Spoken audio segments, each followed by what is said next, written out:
पूजा पाठ करने के 15 नियम। और पूजा में ये गलतियां करने से नहीं मिलता आपको पूरा लाभ। चलिए जानते हैं आज के इस वीडियो के माध्यम से। और दोस्तों, इससे पहले कि आप भूल जाएं, वीडियो को एक लाइक कर दें और चैनल को सब्सक्राइब भी कर लें। और दोस्तों, वीडियो का आज का सवाल है जिसका जवाब आपको नीचे कमेंट बॉक्स में ज़रूर लिखना है। 3 अक्षर का मेरा नाम, उल्टा सीधा एक समान, बताइए क्या। दोस्तों, अगर आप जानते हैं इसका सही जवाब तो नीचे कमेंट बॉक्स में ज़रूर लिखिएगा। दोस्तों, अगर आप रोज़ पूजा पाठ करते हैं, उसके पश्चात भी आपका मन अशांत रहता है, घर में बरकत नहीं होती और आपकी आर्थिक स्थिति दिन प्रतिदिन खराब होती जा रही है, तो इसका मतलब है कि आपकी पूजा पाठ में कहीं कुछ गलत हो रहा है। ऐसी स्थिति में किसी के भी मन में भगवान के प्रति अविश्वास और निराशा घर कर लेती है। कोई भी यह सोचने पर मजबूर हो जाता है कि मैं रोज ईश्वर की पूजा करता हूँ, लेकिन फिर भी मुझे कोई लाभ क्यों नहीं मिल रहा। तो यहाँ आपको यह जानना ज़रूरी है कि मन की शांति और जिस भी मनोकामना से पूजा की जा रही है, उसकी पूर्ति के लिए पूरे विधि विधान से और नियम पूर्वक पूजा का किया जाना बहुत ज़रूरी है। अन्यथा इसका कोई फल तो मिलेगा नहीं, उल्टे हानि होने की संभावना बनी रहती है। तो चलिए इस वीडियो में आपको बताते हैं कि घर में दैनिक पूजा पाठ करने के शास्त्रीय नियम क्या हैं। तो दोस्तों, वीडियो बहुत ही ज्ञानवर्धक है। यदि आप समय निकालकर इसे अंत तक देख लेते हैं तो पूजा पाठ से जुड़ी आपकी सभी जिज्ञासाओं का उत्तर मिल जाएगा। इसलिए वीडियो को अंत तक ज़रूर देखिएगा। नंबर 1, भगवान की पूजा का पहला नियम है कि आपका मन साफ, शांत और प्रसन्न हो। भगवान भक्त के भाव सबसे पहले देखते हैं। यदि आपके मन में किसी के लिए नकारात्मक विचार हैं, क्रोध है, तो इन चीज़ों को त्याग कर पूजा करें, अन्यथा कोई फल नहीं मिलेगा आपको पूजा का।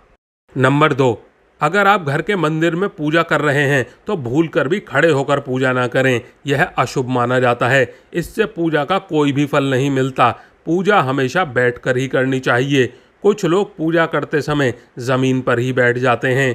पूजा करते समय कभी भी ज़मीन पर नहीं बैठना चाहिए। जिस तरह से आपने भगवान को बैठने के लिए आसन दिया है, ठीक उसी प्रकार स्वयं भी आसन पर ही बैठें। शास्त्रों में कंबल और कुश के आसन को पूजा के लिए शुद्ध माना गया है। नंबर 3, पूजा घर हमेशा ईशान कोण में ही होना चाहिए। पूजा घर में किसी भी एक देवी देवता की मूर्ति एक से ज़्यादा नहीं होनी चाहिए। पूजा घर में काम में आने वाले सभी चीज़ों को, जैसे शंख, घंटी, प्रसाद के बर्तन, दीपक, शिवलिंग, जनेऊ और भगवान शालीग्राम को साफ सुथरे कपड़े के ऊपर रखना चाहिए। ऐसा नहीं करने से हर रोज़ पूजा करने के बाद भी उसका उचित फल नहीं मिलता है आपको। नंबर 4, पूजा घर में सबसे पहले 5 तत्वों की मौजूदगी होनी आवश्यक है। यह 5 तत्व हैं अग्नि, पृथ्वी, वायु, जल और आकाश। हमारे पास इन 5 तत्वों में 3 तत्व पहले से ही उपस्थित रहते हैं, आकाश, वायु और पृथ्वी। बस हमें आवश्यकता पड़ती है अग्नि तत्व की और जल तत्व की। इसीलिए सबसे पहले एक छोटा सा देसी घी का दीपक जलाएं।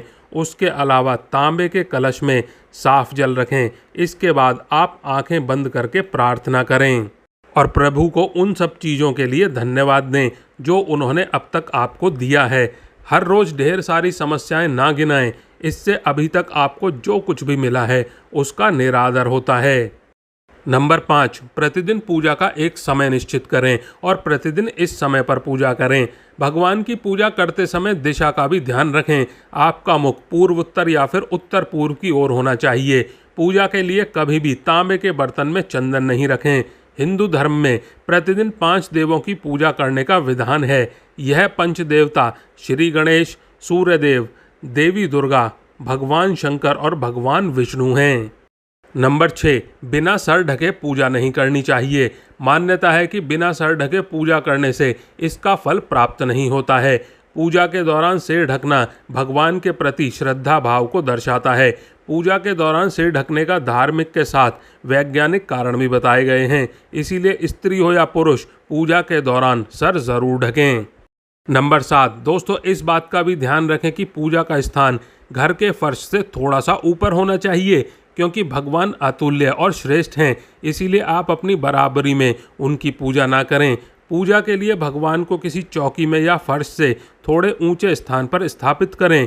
पूजा प्रारंभ करने के पश्चात चाहे कैसी भी स्थिति हो, कभी भी जोर से नहीं बोलें। किसी पर क्रोध करना अथवा अपशब्द कहना पूजा को खंडित कर देता है। नंबर 8, यदि आप किसी विशेष मनोकामना की पूर्ति हेतु किसी मंत्र का जाप कर रहे हैं तो जाप करते समय जीभ या होठ को बिल्कुल नहीं हिलाना चाहिए। इसे उपांशु जप कहते हैं। इसका फल 100 गुना प्राप्त होता है। माला जप करते समय दाएं हाथ को कपड़े या फिर गौमुख से ढक कर रखना चाहिए। जप के बाद में आसन के नीचे की भूमि को स्पर्श कर नेत्रों से लगाना चाहिए। इससे आपको आपके जप के पूर्ण फल प्राप्त होते हैं। नंबर 9, यदि आप किसी खास प्रयोजन के लिए कोई पूजा करते हैं तो उसमें लिए संकल्प को पूरा करने में ज़्यादा समय नहीं लगना चाहिए। अगर आपने कहीं किसी को दान करने का संकल्प लिया है तो उसे जितनी जल्दी हो सके पूरा कर लेना चाहिए। संकल्प को पूरा करने में देरी से पूजा का पूरा लाभ नहीं मिलता है आपको। और दोस्तों, आजकल घरों में अगरबत्ती का इस्तेमाल किया जाता है, परंतु कभी भी पूजा करते वक्त वैसी अगरबत्ती का इस्तेमाल नहीं करना चाहिए जिसमें बांस की लकड़ी का इस्तेमाल हो। अगरबत्ती में ज़्यादातर बांस की लकड़ी का इस्तेमाल किया जाता है, जिसे हमारे शास्त्रों में वर्जित माना गया है। इसीलिए हमेशा पूजा में धूप का इस्तेमाल करना चाहिए, अगरबत्ती का नहीं।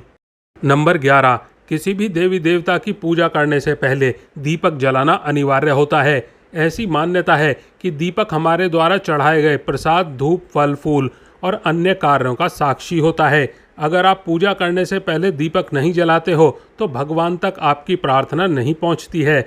हमेशा इस बात का ध्यान रखें कि पूजा के दौरान इस्तेमाल किए जाने वाले दीपक का स्थान बार बार बदलना नहीं चाहिए और कभी भी दीपक से दीपक नहीं जलाना चाहिए, क्योंकि शास्त्रों के अनुसार जो व्यक्ति दीपक से दीपक जलाता है वह रोगी होता है। दीप प्रज्वलित करने से पहले हमेशा उसे पानी से अच्छी तरह साफ करें, उसके बाद ही दीपक में ज्योत प्रज्वलित करें। दीपक को सीधे भूमि पर नहीं रखना चाहिए, चावल यानी कि अक्षत के आसन पर ही रखना चाहिए दीपक को। और दोस्तों, भगवान गणेश को तुलसी और भगवान विष्णु को चावल, सूर्य देव को बेलपत्र भूल से भी ना चढ़ाएं। बेलपत्र महादेव को काफ़ी प्रिय है, इसीलिए हमेशा भगवान शंकर को बेलपत्र चढ़ाएं। वहीं गणेश जी को हरी दुर्वा, सूर्य भगवान को कनेर का फूल, माता दुर्गा को लाल फूल और विष्णु जी को तुलसी चढ़ाएं। कई लोगों की आदत होती है कि पूजा के बाद में मूर्ति पर चढ़े सिंदूर को अपने माथे पर लगा लेते हैं। ऐसा भूल कर भी ना करें। और दोस्तों, पूजा समाप्त करने के बाद में भगवान से भूल से हुई गलतियों के लिए क्षमा ज़रूर मांगें। और दोस्तों, शास्त्रों के अनुसार दोपहर में पूजा पाठ बिल्कुल नहीं करना चाहिए। यह समय पूजा के लिए निषेध माना जाता है। इस समय की गई पूजा भगवान स्वीकार नहीं करते, इसीलिए दोपहर 12 से लेकर 3 बजे तक पूजा नहीं करनी चाहिए। इस समय की पूजा का फल प्राप्त नहीं होता। जिन लोगों का यज्ञोपवीत संस्कार हो चुका है उन्हें जनेऊ अवश्य धारण करना चाहिए, क्योंकि बिना जनेऊ पहने जो भी पूजा पाठ किया जाता है वह निष्फल हो जाता है। नंबर 14, पूजा करने के बाद में शंख या घंटी को बजाना महत्वपूर्ण माना जाता है। ऐसी मान्यता है कि शंख बजाने से मन और घर में स्वच्छता बनी रहती है। पूजा के आखिर में शंख बजाने से घर की नकारात्मक ऊर्जा बाहर जाती है। पूजा के अंत में एक छोटे से कलश में जल लेकर घर की तुलसी माता को जल चढ़ाएं। अगर आपके यहाँ तुलसी नहीं लगी है तो आज ही लगाएं। तुलसी माँ का आशीर्वाद लेना बहुत ज़रूरी होता है। नंबर 15, फल, फूल, चंदन आदि को कभी भी सूंघना नहीं चाहिए। यदि आप ऐसा करते हैं तो आपको पूजा करते हुए भी पाप लगेगा, क्योंकि फूल सूंघने के बाद में शुद्ध नहीं रहते, अपवित्र हो जाते हैं। और दोस्तों, महिलाओं को ऐसे समय पर पूजा पाठ बिल्कुल नहीं करना चाहिए जब माहवारी चल रही हो। इस दौरान ना ही मंदिर जाकर भगवान के दर्शन पूजन करें और ना ही घर पर पूजा पाठ करें। और साथ ही माहवारी के दौरान देवी देवताओं की मूर्ति, पवित्र पेड़ पौधे और पूजा सामग्री को भी नहीं छूना चाहिए। दोस्तों, आज के लिए बस इतना ही। वीडियो को लाइक नहीं किया है तो वीडियो को एक लाइक कर दें और चैनल को सब्सक्राइब भी कर लें। आप और आपका परिवार और आपके माता पिता सभी स्वस्थ रहें, ऐसी कामना है हमारी। धन्यवाद दोस्तों।